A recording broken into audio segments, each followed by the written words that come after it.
Hello students, welcome back to my channel sir R K Singh. आज हम पढ़ेंगे class 10th की इंग्लिश और चैप्टर ओल्ड बुक के अकॉर्डिंग चैप्टर है 7 और न्यू बुक के अकॉर्डिंग चैप्टर है 5, जिसका नाम है ग्लिम्पसेस ऑफ इंडिया। इस चैप्टर में हम पढ़ेंगे चैप्टर की समरी, वर्ड मीनिंग, ये चीज़ मेन होंगी।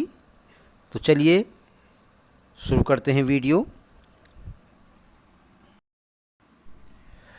हमारे देश के इतिहास में केवल ब्रिटिश लोग ही नहीं बल्कि डच, फ्रांसीसी और पुर्तगालियों ने भी हमारे देश में शासन किया है। आज हम भारत के उसी क्षेत्र का वर्णन करेंगे जिस क्षेत्र में पुर्तगालियों ने शासन किया है, और वो क्षेत्र है, वो स्टेट है इंडिया का जिसे हम आज गोवा के नाम से जानते हैं।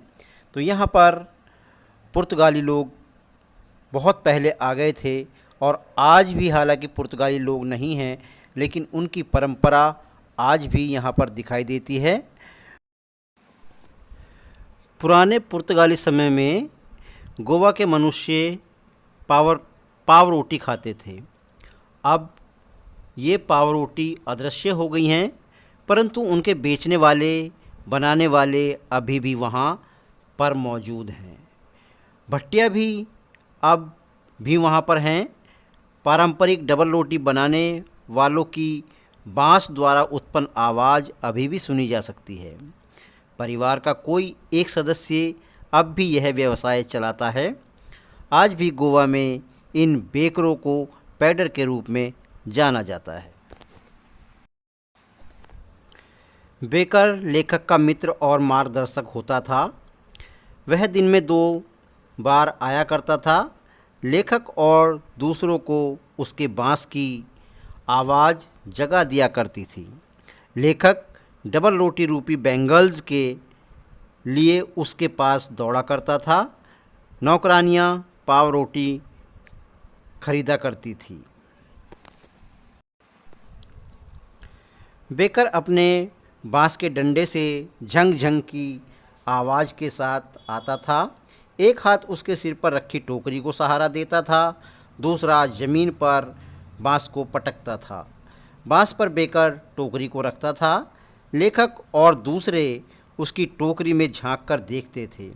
वे गरम चाय के साथ पाव रोटी खाते थे। वे अपने दांतों को ब्रश नहीं करते थे। सभी अवसरों के लिए बेकर काफ़ी महत्वपूर्ण था। शादी के उपहार बिना मीठी डबल रोटी के, जिसे बोल कहते थे, निरर्थक थे। सैंडविच, केक और बॉलीहंस डबल रोटी के साथ बनाए जाते थे। भूतकाल के बेकर या डबल रोटी बेचने वाले की एक खास पोशाक होती थी। इसे कबाई कहा जाता था। यह एक ही टुकड़े का लंबा फ्रॉक होता था। यह घुटनों तक आता था। यह आजकल की आधी पैंट की तरह से होता था। बेकर प्रायः अपने पैसे महीने के अंत में लेता था। पुराने दिनों में बेकिंग का व्यवसाय लाभ वाला होता था। बेकर और उसके परिवार कभी भूख से नहीं मरते थे। उनके मोटे शरीर दिखाते थे कि वे खुश थे। इसी चैप्टर का दूसरा पार्ट है कुर्ग। कुर्ग तटीय शहर मंगलौर और मैसूर के बीच में पड़ता है। यह स्वर्ग जैसा बहुत सुंदर स्थान है। यह अवश्य ही भगवान की राजधानी से आया होगा। बहादुर मनुष्य, सुंदर महिलाएं और जंगली जानवर इसमें रहते हैं। कुर्ग या कोडागु कर्नाटक का सबसे छोटा ज़िला है। इसमें हमेशा हरे भरे रहने वाले जंगल, मसाले और काफ़ी के बाग हैं। इसमें सितंबर और मार्च के बीच में काफ़ी यात्री आते हैं। तब मौसम बहुत अच्छा होता है। हवा में काफ़ी की खुशबू होती है। कुर्ग के व्यक्तियों की उत्पत्ति मिस्र या अरबी है। एक कहानी है कि अलेक्जेंडर की फ़ौज का एक भाग यहाँ बस गया था। इसकी वापसी असंभव हो गई थी। इन आदमियों ने स्थानीय व्यक्तियों में शादी की। यह संस्कृति उनकी बहादुरी के रीति रिवाजों, शादी और धार्मिक कार्यक्रमों में दिखती है। अरब उत्पत्ति कोडवा द्वारा पहने गए लंबे और काले कोट में दिखती है। इसे कोपिया कहा जाता है। यह अरबी और कुड़ोगों का पहने जाने वाला कोफिया की तरह से होती है। कुर्गी घरों में आदर सत्कार का रिवाज होता है। उनकी काफ़ी बहादुरी की गाथाएं हैं। भारतीय सेना में कुर्ग रेजिमेंट सबसे अधिक सम्मानितों में से एक है। पहला आर्मी चीफ जनरल करियप्पा कुर्गी था। आज भी भारत में कटागू ही अकेले ऐसे व्यक्ति हैं जिन्हें बिना लाइसेंस के हथियार रखने की अनुमति है। कुर्ग के जंगलों और पहाड़ियों से कावेरी नदी अपना पानी प्राप्त करती है। इस पानी में ताज़ा पानी की सबसे बड़ी मछली महाशीर पाई जाती है।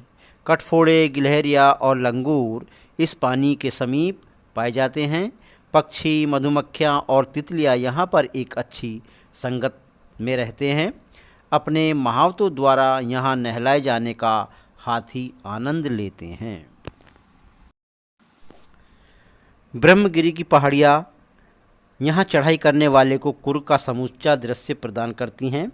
रस्से के पुल द्वारा 64 एकड़ में फैले हुए निसर्गधाम टापू तक जाया जा सकता है।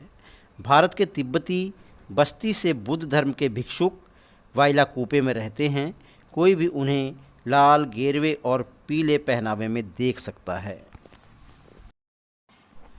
अब इस चैप्टर की तीसरी स्टोरी, जिसे टी फ्रॉम आसाम के नाम से जाना जाता है, ये प्रारंभ हो रही है।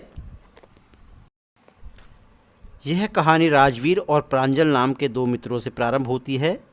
वे ट्रेन से असम जा रहे हैं। असम में प्रांजल के पिताजी एक चाय के बागान में मैनेजर हैं। जब वो ट्रेन में जा रहे थे तो एक व्यक्ति आया और कहने लगा, चाय गरम, चाय गरम। उन्होंने चाय ली और पीना शुरू किया। राजवीर ने प्रांजल को बताया कि संसार में रोज़ 80 करोड़ कप से अधिक चाय पी जाती है। राजवीर ने बहुत सुंदर दृश्य देखा। प्रांजल ने अपनी जासूसी पुस्तक पढ़ना जारी रखा। बाहर हरियाली थी। शीघ्र ही हल्के धान के खेतों ने चाय की झाड़ियों को स्थान दे दिया। जहाँ तक आंखें जाती थी चाय की झाड़ियाँ फैली हुई थी। इन इलाकों में छायादार वृक्ष भी थे। दूर एक भद्दी दिखने वाली बिल्डिंग थी। यह चाय का बागान था। वे चाय के देश असम में थे। संसार में असम में सबसे अधिक चाय के बागान हैं। राजवीर ने प्रांजल को बताया कि कोई सही नहीं जानता है कि चाय किसने खोजी थी। इसके बारे में काफ़ी दंतकथाएं हैं। चीन का सम्राट पानी पीने से पहले हमेशा उसे उबाला करता था। एक दिन बर्तन के नीचे जलती हुई टहनियों के कुछ पत्ते पानी में गिर गए। इससे एक स्वादिष्ट सुगंध आ गई। ये चाय के पत्ते थे। दूसरी दंतकथा यह है जो भारतीय है। बुद्ध के एक भिक्षुक बौद्ध धर्म ने अपनी पलक काट ली क्योंकि उसे गहन चिंतन के दौरान नींद आ जाया करती थी। उसकी पलकों से चाय के 10 पौधे उगाए। इन पत्तों को गर्म पानी में डालने से और पीने से नींद से छुटकारा पाया जा सकता था। राजवीर ने प्रांजल को बताया कि पहली बार चीन में चाय पी गई थी। यह 2700 ईसा पूर्व की बात है। चाय और चीनी जैसे शब्द चीन देश के हैं। 16वीं शताब्दी में चाय यूरोप में आई थी। इसे दवाई के रूप में अधिक पिया जाता था। वे दोनों मरियानी जंक्शन पहुंच गए। उन्हें धेकियाबाड़ी चाय बागान तक ले जाया गया। सड़क के दोनों तरफ चाय की झाड़ियाँ के एकड़ों में फैले हुए बागान थे। बांस की टोकरी लिए हुए महिलाएं उनसे नए पत्ते तोड़ रही थी। प्रांजल के पिताजी ने वहां उनका स्वागत किया। वे नई पत्तियों के उगने के मौसम में वहां आए थे। यह मई से जुलाई तक होता है। इस समय में उत्तम चाय मिलती है। राजवीर ने यह बात प्रांजल के पिता को बताई। उसने राजवीर को बताया कि वह चाय के बागान के बारे में काफ़ी चीज़ें जानता है। राजवीर ने उसे बताया कि वह वहाँ पर उनके बारे में और अधिक जान सकेगा। इसी के साथ इस चैप्टर की समरी कंप्लीट हुई। अगर आप मेरे चैनल पर नए हैं तो कृपया चैनल को सब्सक्राइब कर दीजिए और वीडियो देखने के लिए बहुत बहुत धन्यवाद।